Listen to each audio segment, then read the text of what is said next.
Do you have problems in social situations, or you don't know how to make friends after you turn 20? Me too. Me too. Hi, welcome to ChatterBox. My name is Baylor, and this is a series where I just talk about anything. Anything I want. Today's episode is about friendships in your 20s. That can sound kind of scary. It is. But something you need to remember after you turn 20 is that a lot of things get difficult for you. Your 20s are supposed to be a time of discovery and figuring out what you like, what you want to be seen as by other people, how you want other people to see you, really what you want to do. Your teens are for being your teens. You go to school, or you work, or you just be a teenager. And not a lot of people get to be a teenager much anymore, especially with COVID happening. A lot of people, I felt like, didn't really get to be teenagers, and they had to kind of skip over a lot of stuff. And actually, COVID goes along really well with today's topic. I feel like after COVID happened in the US, a lot of people struggled with social interactions, including myself. And I used to be, and I still am now, but I used to be a very extroverted person, and I used to be very open. I would still consider myself an ambivert now, but after COVID, it was just a lot different. And I feel like a lot of people went through that. The reason I bring up 20s specifically is because the 20s begin the preparation for real life. And I say real life as if this is a simulation.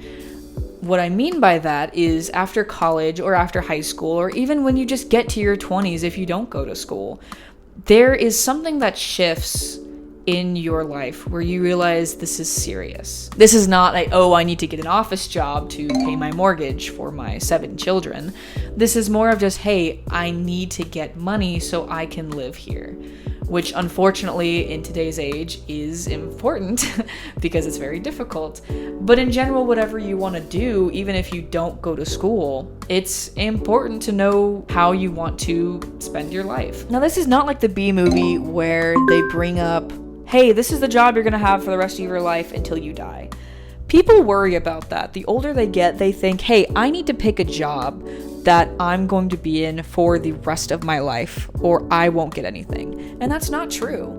I think finding a job that you really enjoy is important, but it's okay to do odd jobs. It's okay to do things you may not like. Actually, it's kind of required to do jobs you don't like. Maybe you do need to get an office job for a bit just to pay off rent at a certain apartment before you can move out and get the job you actually want. Maybe you need to mow lawns for a bit. Maybe you walk people's dogs. Maybe you do something you really don't like doing. But these are things that you won't be trapped in. You will not be trapped. Do not worry. These are jobs and positions that will propel you into what you want to do. But we're getting off topic a little bit. One thing that made me think about the topic for this episode was I've been watching a lot of Sex and the City lately. And I think that show is very good at writing friendships, and more specifically in women, but friendships in general as well. I feel like it goes through the ups and downs of having a friendship in adulthood in general. Of course, the women in Sex and the City are in their 30s, and I'm only 22, but I feel like there's still a commonality of having these issues. And when I say issues, I just more mean it's hard to maintain friendships as an adult because of scheduling, because people move, people change, people get married, people have children. And this happens when people are teenagers too, but it's different in adulthood because I feel like, at least to me, it feels like your window is closing. And I don't mean to say that in a scary way. I mean that some people have this fear and this anxiety. There's a time limit on when you can have kids, when you should get married. So we should do it as soon as we can and get it out of the way. Whereas for me, I feel like there's not a set date. There's not a time. There's not a requirement for when you need to do these things. It's whenever it feels right.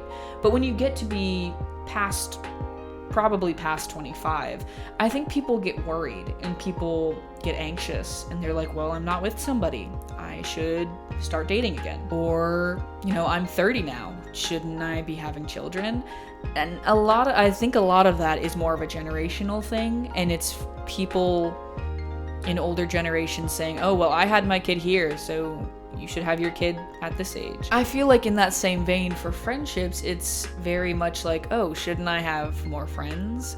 Shouldn't I be doing this with my friends like I used to in high school? Or shouldn't we be hanging out more like we did when I was 15? But obviously people change, and like I said, schedules change, and people move on, and people get new partners, and maybe those partners change their minds, or maybe they get other friends that change their minds. I feel like this is something I can talk from experience, and I feel like a lot of people can. It's not just a me thing. When people get new friends, or people are dating someone you don't particularly enjoy, it can be a bit of a stalemate with you and them, because you really enjoy this person, you really like to talk to them, and you really like hanging out with them, but at some point, and maybe it's not somebody they're dating, it's just hard to maintain the relationship with someone after 20. It's hard to maintain friendships with people after 20 because people start to worry about partners and romantic relationships, and some people forget to think about friendships. To me, it's very difficult to navigate relationships outside of high school, because in many different countries, not just America, high school is a place where a lot of people who are similar in age see each other 8 hours a day, 5 days a week for like 9 months. Whether you like it or not, you will see people over and over, and you will need to talk to them at some point. Some people, go through high school and they don't really talk to anybody, and they get by with not socializing. But most of the time, people make big friends in high school because that's where there's so many people to be around. So after high school, when people go to college, they go into different fields, and they may not always go together.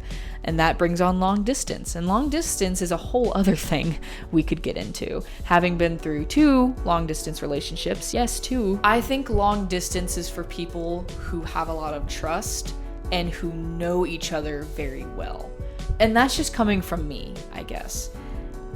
Whether it's a friendship or a relationship, long distance is very difficult. And it goes into my whole thing about maintaining the friendship. You have to maintain a friendship like you maintain a garden. If you don't water it every day, the plants will die, and then you'll have no food. So you have to remember to water your garden.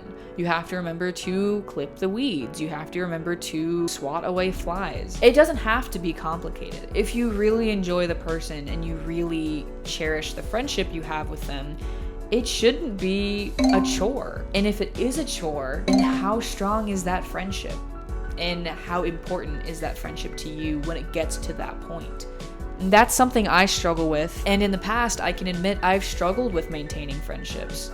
And although I was dealing with personal issues, that's never, to me at least, it's not an excuse to not maintain a relationship or ignoring a friendship because I didn't think to communicate better. Something else, I'm gonna lay down for this one. Something else I feel like people don't talk about enough with friendships in adulthood, or at least late teenager years, mostly adulthood, but late teenager years, is that it is okay to mourn friendships.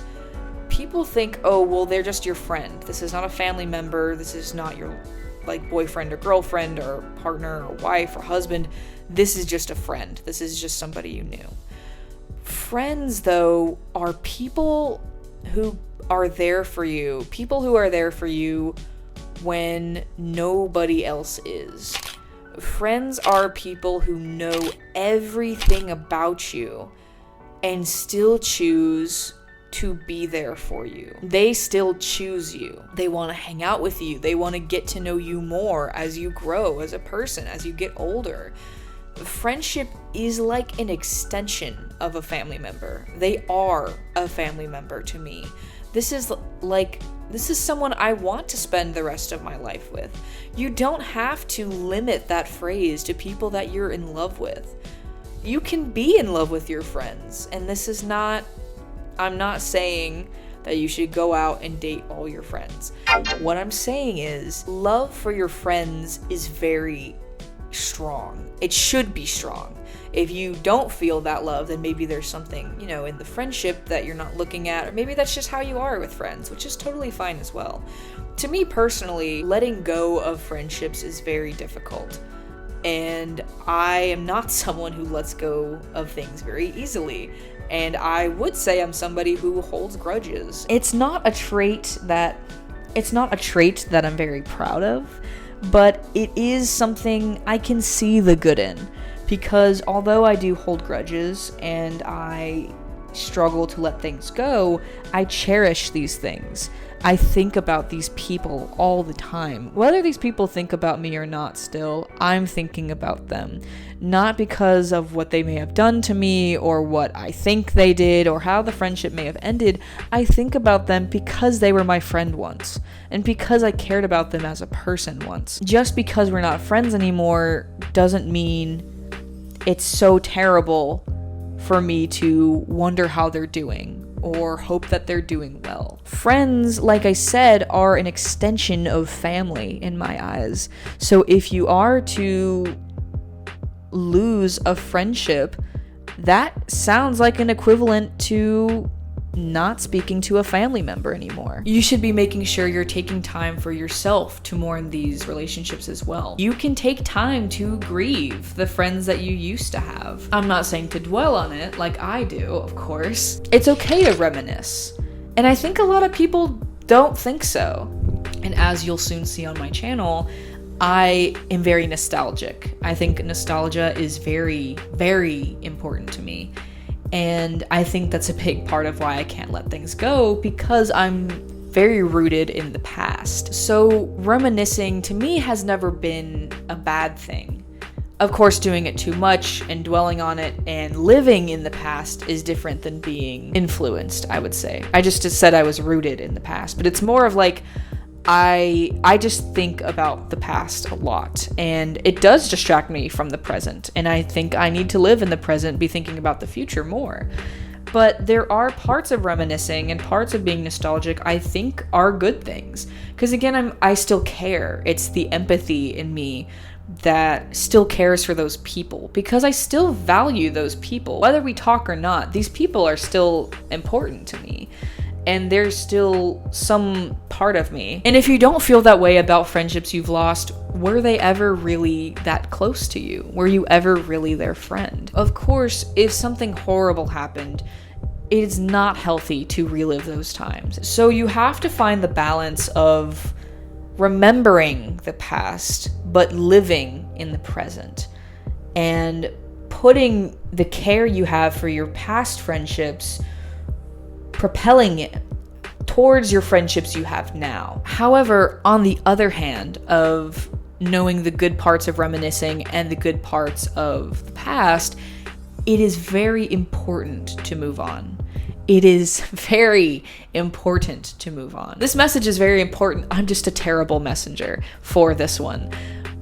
But it is very important. Whether I follow it or not, it is very important. Moving on frees that baggage you may have from old friendships so you can care for these new people just as you did for them. And some people don't change, and maybe they never will. That's another thing you have to remember the further you go into your 20s, is that some people do not change. You have to know when to let go and when to move on, because it may not be healthy for you. In the same vein though, it's also okay to rekindle friendships.